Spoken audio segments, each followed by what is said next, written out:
What is the most mysterious / paranormal thing you've witnessed? I posted this a few months ago in a similar thread. Apologies for the length. Back in 2007 my grandpa finally lost his 20-year battle with leukemia. My grandma couldn't manage well, being alone in the house they'd lived in for almost 60 years.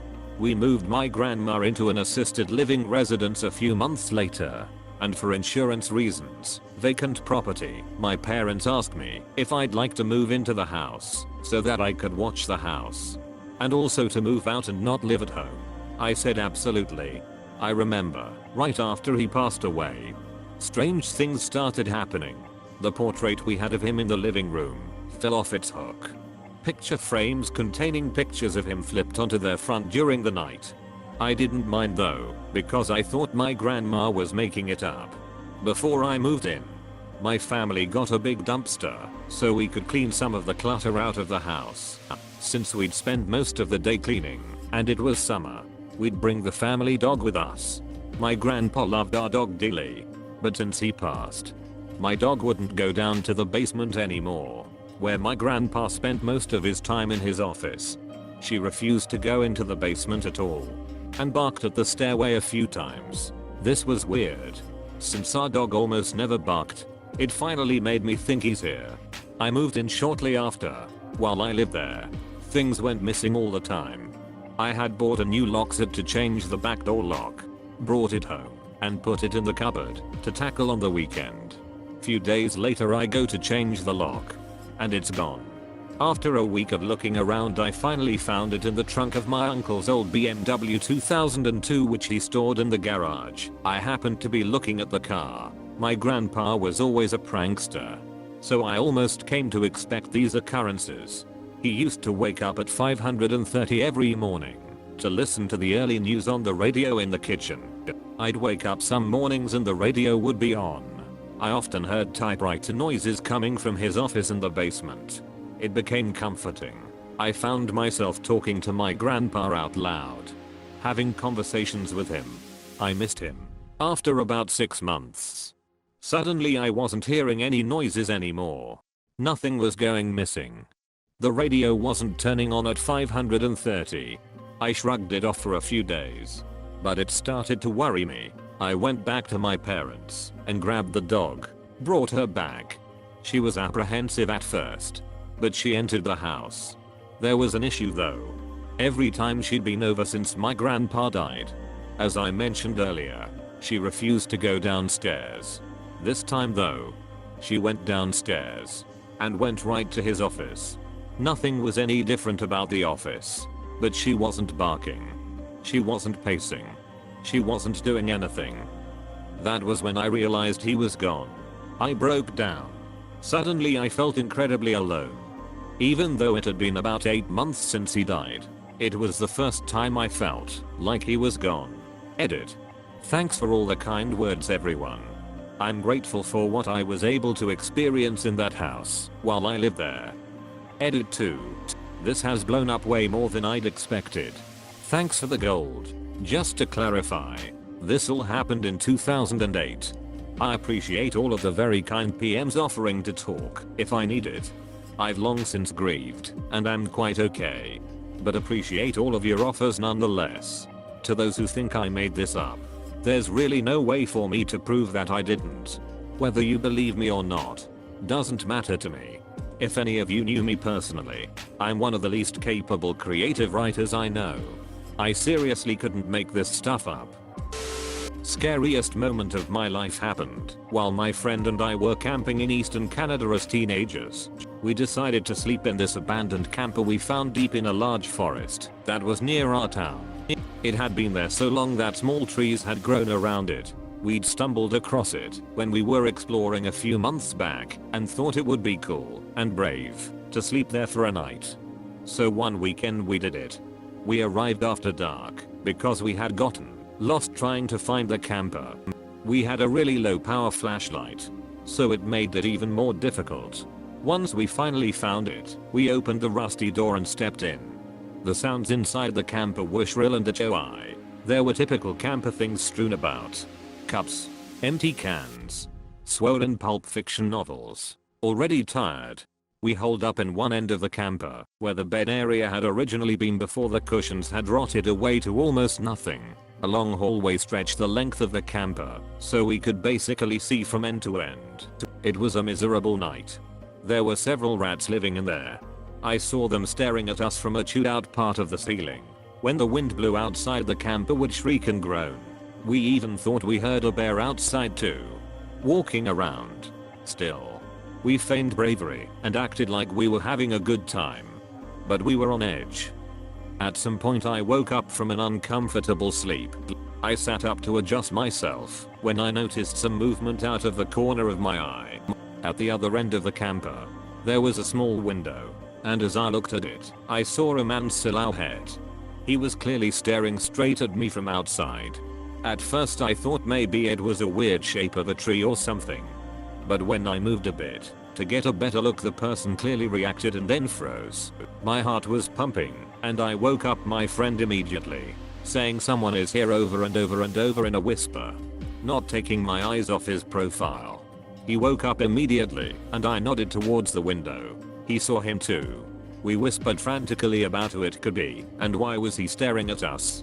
And for the next 10 minutes, no joke, we stared him down. The longer we stared at him, the more frightened we got. Occasionally he would move, but always keeping his eyes locked on us. Eventually I shouted at him, "Hey!" No reaction. My friend was braver than me and decided to shine the flashlight at him. As soon as he did, we realized our horrible mistake. It wasn't a window at all on the other side of the camper. It was a mirror. We had been staring down ourselves from the very start. Completely idiotic. Still, it was the most fearful, relieving and funny moment of my life that I'll never forget it. Close street to paranormal I've ever been. When the wife, then GF, and I were in our second apartment. I saw shit all the time, but the first encounter was the weirdest. I was hanging curtains, standing on a puffy chair, when I started to lose my balance. I felt a hand on my butt steady me. I finished drilling in the last screw, then turned around to thank nothing. I expected my lady there. As soon as I turned around, that's when the feeling of the hand left my butt. My wife had been in a completely different room the whole time. TL. Dr. Ghost touched my butt. Edited to change TL. Doctor into TL. Doctor to make it clear that I was not molested by Dr. Spookington. MD. For your troubles, have this gif of me as a mold monster dancing in between takes for a movie. In college I watched my bank account mysteriously dwindle to $0. Posted this before. I was living in an apartment with 3 roommates at the time. I was working all sorts of weird hours and would stay up late most nights. Our apartment had 2 hallways that formed in capital L. My room was at the top of the L. The bathroom was in the corner of where the lines meet, with the door being in the inside middle of the small section. In the outside corner was the living room. I walked out of my room to go to the bathroom. No need to turn the light on, as this was a trek I had made hundreds of times before. As I left the bathroom, I turned to go back to my room. Just as I turned off the lights of the bathroom, there, standing where the short hallway in the living room met, there was a teenage girl standing there, wearing a white flowery dress, just smiling. She didn't look evil, just a normal person standing there smiling at me. I freaked the duck out and went running for my room. About 20 minutes later I finally came out of my room, turning all the lights on as I went through the apartment. She was nowhere to be seen. However, where I saw her standing was noticeably colder than the rest of the apartment should have been for an August evening. Creepy. But not the worst part. I lived there for about another year, and I never saw her again. After I had moved out, I was hanging out with my one roommate who had a bedroom at the end of the small hallway, right next to the bathroom. We were talking, and I told him that I never felt comfortable in the apartment after something happened. To which he responded, "Oh, you saw her too." I nearly drove off the road when I heard this. We then both described her, finishing off each other's sentences describing her. He had seen her twice. I was indifferent about ghosts before that. Now I believe in them, or believe in something. It was very creepy, and every time I tell the story the hairs stand up on my arms. Not me but my dad. When he was younger, he used to see a woman in a white nightdress holding a candelabra walking along the hallway at his old house. No one ever believed him, but he thought it was his grandmother. Fast forward 20 plus years and he's talking to someone he works with. This girl says she used to see a woman in a white nightdress holding a candelabra in her old house. My dad asks where she used to live, and it was his old house. Spooky. Edit. You'll seem to be struggling. So here's what a candelabra is. I saw a shadow person once. I didn't know that's what it was called until much later. I was living in a house in Laguna Beach that had been there since the 1920s. In its history, it had been a speakeasy, a brothel and a house for smuggling illegal immigrants. One day, my new wife and I were having an argument. I can't even recall what it was about. She walked down the block to get a cup of coffee and cool off. And I was alone in the house. The way the place was built was incredibly haphazard. There was a bedroom and living room on one side. Then a bathroom with 2 entrances.